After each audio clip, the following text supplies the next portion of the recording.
Bar des Franco, jour 2, bienvenue, installez-vous, on est aujourd'hui avec Geronimo et le Feather. Bonjour à vous deux, bienvenue dans notre bar, comment allez-vous? Ça roule? Super, ça va Content très d'être bien. au Franco? Content, et en plus nous notre concert est déjà passé, donc on est dans justement on profite. On n'est plus dans peut-être l'appréhension ou le souci de vouloir bien faire. On est plus dans ok, maintenant l'après-midi nous appartient, on n'a pas encore mangé, on va profiter de ça et de ça, donc ouais. Et toi Jérôme, tu profites ou bien c'est un peu de stress? Non, c'est un peu pas le stress, le trac. C'est un truc un peu différent, ouais. C'est plus agréable en fait. Je voulais demander à Thomas si son concert s'était bien passé. Bah écoute, ça s'est très bien passé, oui. Vraiment.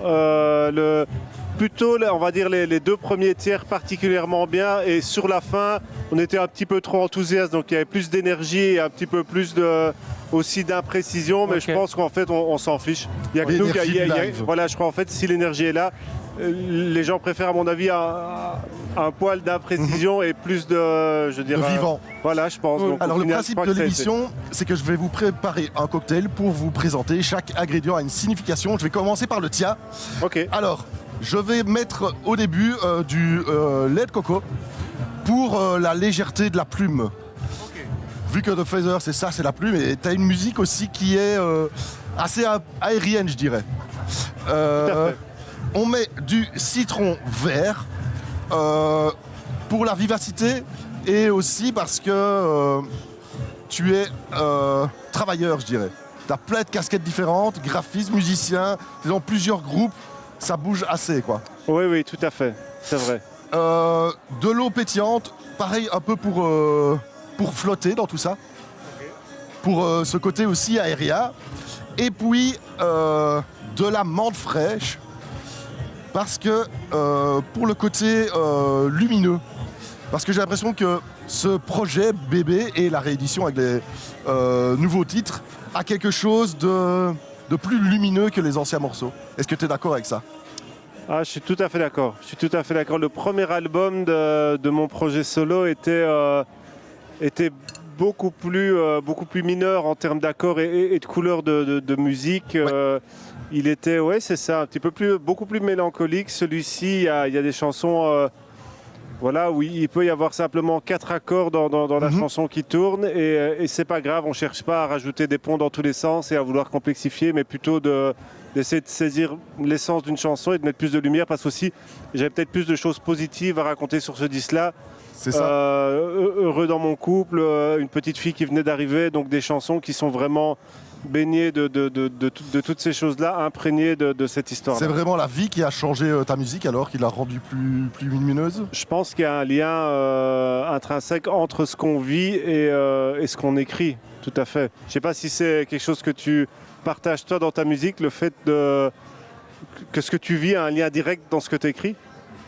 Je pense que c'est inévitable, c'est obligatoire. C'est ce qui fait la vie en fait d'une chanson, ce qui fait qu'elle est rattachée à quelque chose de vécu, à quelque chose de ressenti, et qui lui donne son épaisseur, et qui va faire aussi qu'elle va résonner auprès des gens, auprès du public, qui eux-mêmes vont y retrouver, parce qu'on ressent tous plus ou moins les mêmes choses. On traverse quand même plus ou moins les mêmes choses. Donc oui, c'est obligatoire. Oui. En live, vous arrivez à transmettre ça aussi? Ou c'est plus de l'énergie en live? Ça, je crois que c'est vraiment une question de personnalité. Moi, le live, c'est un exercice qui est compliqué. J'ai pas un rapport d'amour direct à la scène. C'est vraiment le studio qui me fait vibrer. C'est l'écriture, c'est la production, c'est l'enregistrement. Ça, c'est vraiment... ce n'est que des moments de bonheur. La scène, je passe beaucoup de temps à me demander un petit peu... Qu'est-ce que je fais là? Je dois parler entre les chansons, je dois me mettre en avant. Et c'est toute cette lumière, je ne l'aime pas en tout cas. Dans Dancehall, qui est mon autre projet, on est deux à partager le front, donc le lead du projet. Et ça me fait un bien fou, d'une chanson sur deux, laisser une autre personne prendre toute cette place-là et moi pouvoir être en retrait.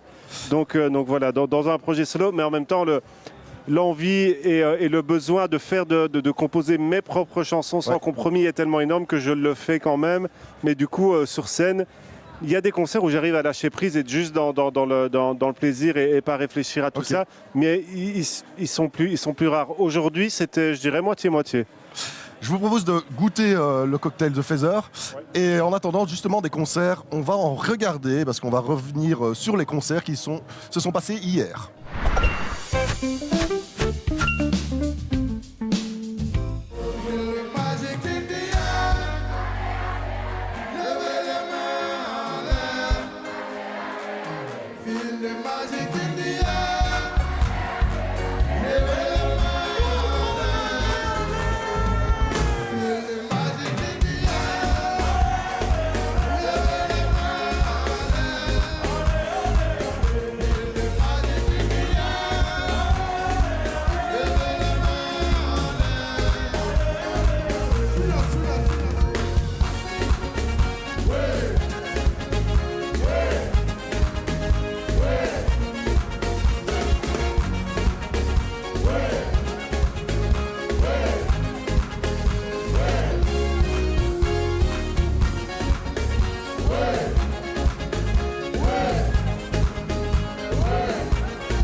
Donc il est bon.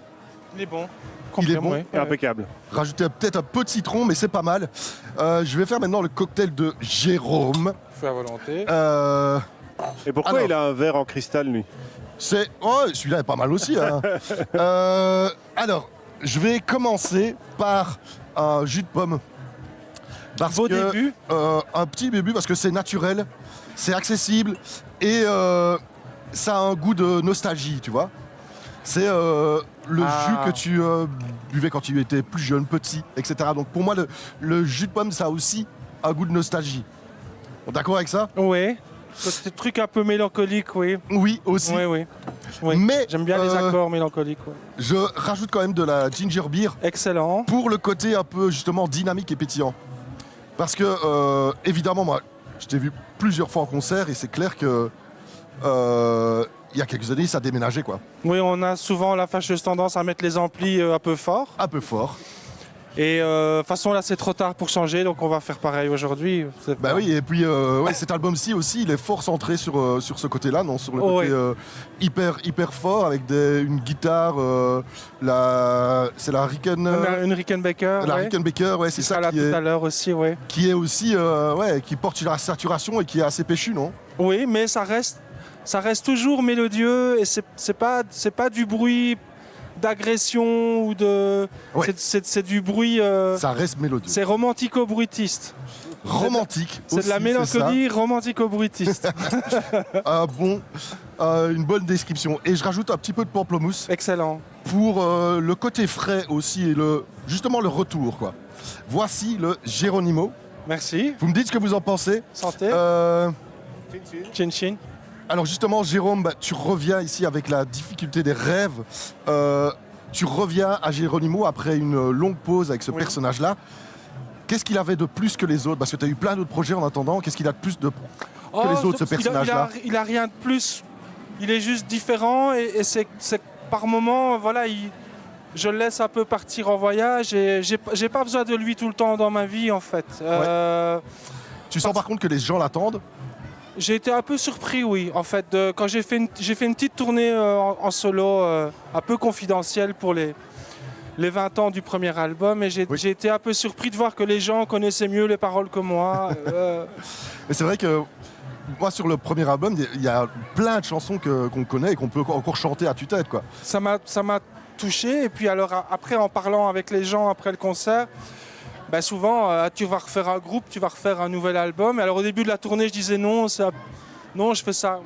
Et à la fin de la tournée, oui, on a déjà enregistré plein de trucs. Donc merci le public, merci les gens, parce que s'il n'y avait pas eu ça, je pense que je serais en train de faire autre chose. Donc c'était une espèce d'agenda caché, inconscient, un peu une surprise pour moi. Et puis voilà. Une belle surprise pour le public aussi. On se réjouit de te voir en concert. Là où il y avait aussi des têtes connues, c'est au Club Galerie, et Océane Gaspard et Thibaut Crémer, ils sont allés hier.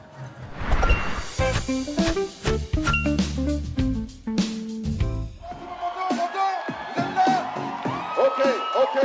Je viens pas de Paname, mais de Marly, Gaumont.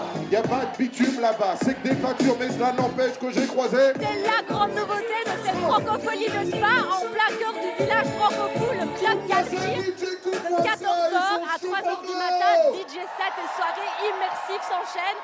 Dans la nuit de vendredi à samedi, les festivaliers ont pu entendre Tragédie, Camille et encore Nadia. On y était. Emmène-moi où tu vas, quand tu bouges le cela, tu sais que j'aime trop ça. Faut que ça va encore, en rythme et en cadence. Faut qu'à chaque fois que j'y pense, ça me met en Vous pensez quoi de ce Club Galerie? C'est trop bien, il y a du bon show et il y a de la bonne ambiance. Merci aux Francopholies. Je trouve que c'est incroyable parce qu'il y a des super concerts pour un prix hyper démocratique. Et franchement, c'est éclate. Est-ce que tu me sens? Est-ce que tu m'aperçois? C'est génial, c'est un DJ top avec de la musique des années 80, 90, 2000. Ça nous remet dans l'ambiance et on est au top, on est chaud. Moi personnellement cette année, je suis venue parce qu'il y avait Tragédie et parce qu'il y avait lui, parce qu'il y avait Camille. Ça a refait mon week-end. Que tu bouges et que tu danses sur ce son, quoi que tu dises, je serai ton homme. Quoi que tu fasses, tu restes enfant. Voilà, c'était le feu au Club Galerie. Et là où c'était le feu aussi, c'est sur les scènes. Hier, il y avait Gims, il y avait aussi Tragédie, Nadia, il y avait Magic System. Flo et Beggy nous ont ramené quelques images. C'est pas important de faire rimer les mots. Tout ce que j'ai vidé, c'est trop. Caché dans des habits trop chers pour des animaux. La pluie dans un caniveau. La ville est belle, la ville est grande, mais le petit parigot s'est donné la mort sur le passage à niveau. On se cache derrière des politesses. Jeune métropolitaine, grandir m'a rendu solitaire. Mais je suis un animal, j'ai besoin d'amour, pas d'un doigt des doigts. À quoi bon la aimer l'abyssal? On reste sauvage tous les maquillages. Mais je suis un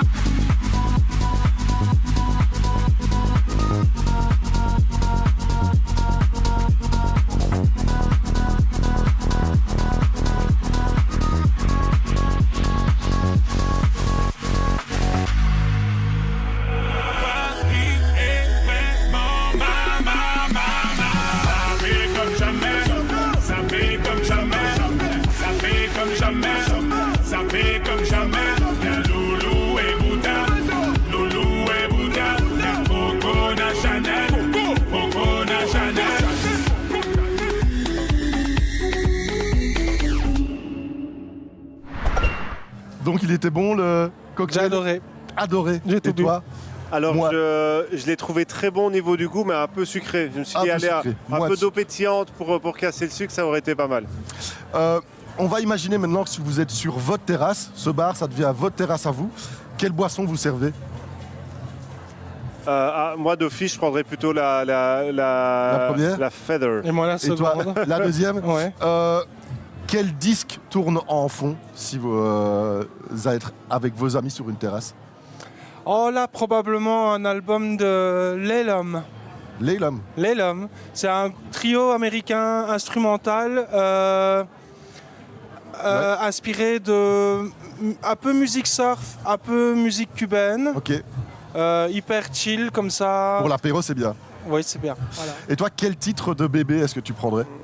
Ah, de bébé, Ouais. de mon disque à moi.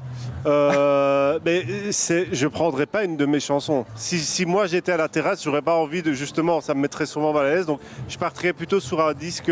J'écoute aussi beaucoup de musique instrumentale pour l'instant.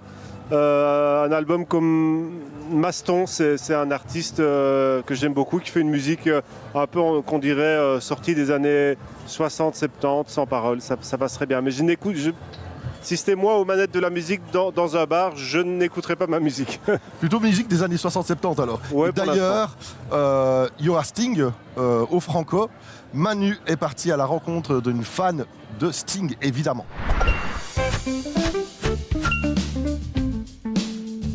Attention, contrôle de connaissance. On m'a présenté Patricia, bonjour Patricia, bonjour. Comme étant une grande fan de Sting. Ce que je vous propose de faire, c'est qu'on va voir ça d'un peu plus près au travers d'un petit quiz. On est parti ? On est parti. Oui. Quel est le vrai nom de Sting ? Oh, alors là, je l'ai su, je ne sais plus. Summer quelque chose, mais je ne sais plus. C'est Gordon Sumner. Vrai ou faux ? Sting a été instituteur avant de devenir chanteur. Vrai. En quelle année Sting a-t-il quitté The Police pour se lancer en solo ? Je pense que ça devait être en 83. C'est un peu plus tard. 85. Oui, bien joué, bien joué. Pourquoi l'appelle-t-on Sting ? Eh ben, parce qu'en fait, quand il a commencé à chanter, il avait un pull noir avec des rayures jaunes et un de ses, accompagnants lui a dit « Ah, ben, tu ressembles à une abeille ». Et du coup, Sting, pourquoi ? Ben, parce que dar, et ça veut dire piqûre en anglais. Quel est l'instrument de prédilection de Sting ? La basse. Incollable. Vous l'avez vu combien de fois, Sting ? 6 fois. Qu'est-ce qui vous plaît chez cet artiste ? Déjà, il a un timbre de voix qui est très particulier, qui est reconnaissable parmi tous. Et puis, je pense aussi qu'il a une certaine vision du showbiz qui est un peu différente de tous les grands artistes. Si ce soir, il vous repère dans la foule et il vous dit « Patricia, je vais chanter une chanson pour vous », laquelle voudriez-vous qu'il chante pour vous ? Alors moi, la préférée, c'est An Englishman in New York. Merci beaucoup, Patricia. De rien. Bon concert. Plaisir. Merci beaucoup. Vous avez été brillante. Hein ? Merci. Alors maintenant, je vais vous imaginer dans un comptoir des premières fois. Le premier disque que vous avez acheté, c'était lequel ? Vous vous rappelez ? Le premier disque que j'ai acheté... Waouh. C'est trop long, trop loin. Je me rappelle d'un vieux 45 tours de Elton John et Kiki D, Don't Go Breaking My Heart. Ça, c'est un... Don't Go Breaking My Heart. Voilà, c'est un vieux... on est, je sais pas moi, en 76, 77, j'ai 4-5 ans. Quoi. De la musique que t'aimes bien alors ? Ah oui, tout à fait. Moi, c'était... j'allais au cinéma avec ma marraine et puis ensuite, elle m'emmenait au record store... je ne sais plus le nom du volet. Il y avait un magasin de musique dans le cinéma et mon premier CD, c'était Homework de Daft Punk. Oh, joli aussi, hein. Mais j'ai vraiment acheté CD un peu pour que mon grand frère me trouve cool, mais j'aimais pas. En fait, c'était pour l'impressionner. Et en fait, j'ai commencé à adorer, à vraiment aimer cet album, à force de me forcer de l'écouter parce que c'était pas mon truc à la base. Et puis, c'est devenu vraiment un album de cœur. Dans le sens aussi d'impressionner, le premier message que tu as envoyé à un artiste pour collaborer, tu t'en rappelles encore ? Le premier... Parce que si tu as envoyé un message justement à Chris Taylor pour collaborer avec lui, un bassiste assez connu, ça s'est passé comment cette collab ? En fait, je lui ai d'abord fait un premier message sur mon album précédent qui a réussi à atteindre sa manageuse, qui devait lui passer l'album, qui je pense a dû lui passer, mais j'ai jamais eu de retour. Donc la première fois, c'était un aller sans retour. Et ensuite, pendant la période du Covid, c'est lui qui est sur Instagram, en fait, a fait un espèce d'appel en mode je vais aller pendant un mois dans un chalet avec un copain, on va travailler des prods, des batteries, envoyez-nous des maquettes. Je lui ai envoyé 2 chansons. Et le rêve s'est réalisé. Et voilà, ça s'est réalisé. Et lui m'a dit, écoute, j'ai adoré tes chansons, j'aimerais bien faire ton album. Et j'avais pas de chansons, donc j'en ai composé. Et on s'est rencontrés à Madrid, on a continué à travailler sur une longue collaboration. C'était magnifique. Toi aussi, Jérôme, mois de collaboration justement dans la création, parce que tu as créé cet album plus seul, mais ici, tu es accompagné avec des musiciens sur scène, certains connus. Qu'est-ce qui a créé cette énergie pour les rassembler ? Ah, waouh, on s'est retrouvés, la plupart d'entre nous, on s'est retrouvés, et Thomas n'était pas loin d'ailleurs, on s'est retrouvés dans un festival au sommet d'une montagne. Tout à fait. En France, il y a 2 ans, je crois. Guillaume Vierzet était là, vous étiez là avec Dan San. Oui. Je suis arrivé un peu plus tard, mais enfin bon. Exactement. J'ai raté des jolies fêtes. Complètement, on me les a racontées. Donc Guillaume était là, Laetitia était là, Laetitia Collet, Guillaume Vierzet. Et alors, c'était un peu de cette expérience-là, ces 4 ou 5 jours passés à la montagne à faire qu'on s'est dit, tiens, ça vous dirait de venir dans le prochain Geronimo. Il y avait Gaëtan Strel, mais Gaëtan Strel, c'est une vieille histoire avec Gaëtan. Et Jérôme à la batterie aussi. On a tellement fait de concerts et de tournées ensemble que c'était un peu inévitable qu'on se retrouve. Et puis Charlotte aux percussions, c'était aussi dans l'air au Flyaway où on avait envie d'un grand groupe. Donc on est 6 sur scène, ce qui est moins courant de nos jours. Mais on avait envie de ça, un truc un peu famille. On se réjouit de voir ça et de voir cette énergie-là, en tout cas.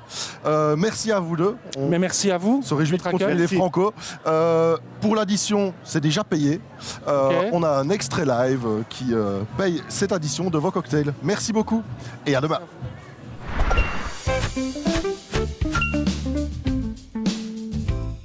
On n'avait pas idée qu'essayer changerait toute notre vie. De la force qu'on génère quand l'espoir envahit, qu'on y passerait des nuits que démissionner, c'est prendre un pari. Qu'il n'y a rien sans risque, qu'avant de trouver le chemin, faut faire des kilomètres dans les orties.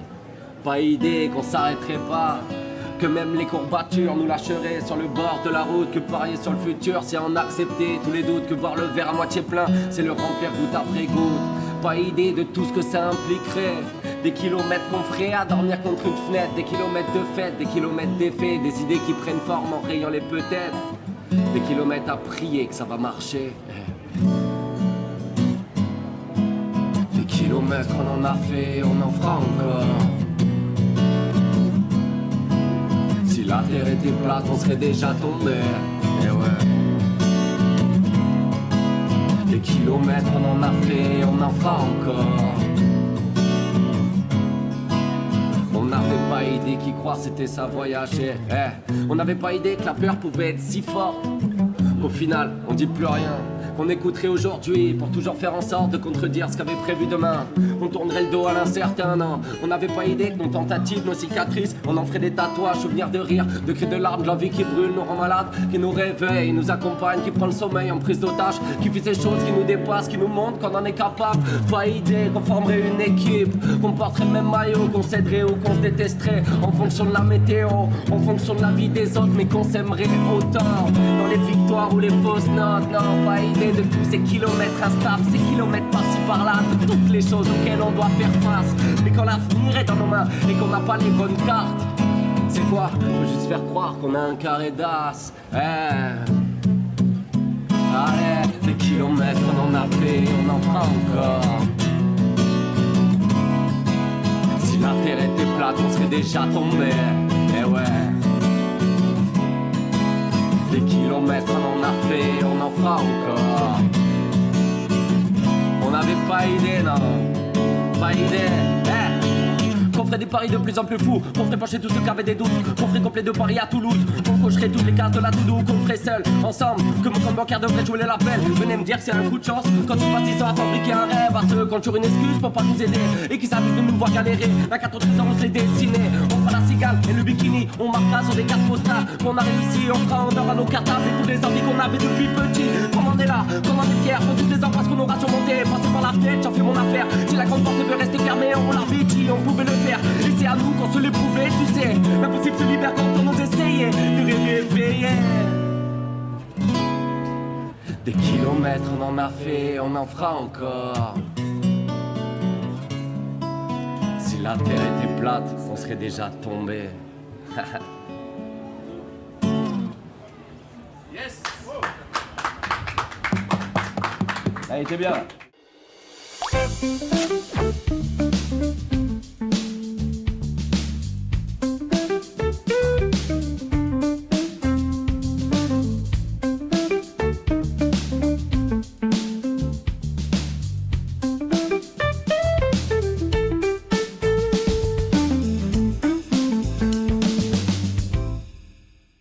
Quotidien, avec le soutien de Audi Steveny. Visite wallonia.be, le Parlement de la Fédération Wallonie-Bruxelles, les Francopholies de Spa.